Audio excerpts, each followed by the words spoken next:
જય માતાજી મિત્ર, હું છું જાડેજા આદિત્ય હળમતાણા કે આજે પવિત્ર શ્રાવણ માસ હાલે છે અને આપણે જ્યારે આપણે વિતરણ કરતા હોય, ગમે મંદિરે જતા હોય અને આપણને કોક એવી આત્મા પણ યાદ આવતી હોય કે આપણે જેની હારે જાજો સમય વિતાવ્યો હોય ને જે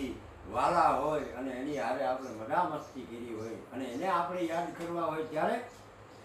હે એવા નાના હતા ને હે ભેળા રમતા, હે ઓલા કુબજાના મોહમાં ભાણો વઢવાજી, અમે નહોતું જાણ્યું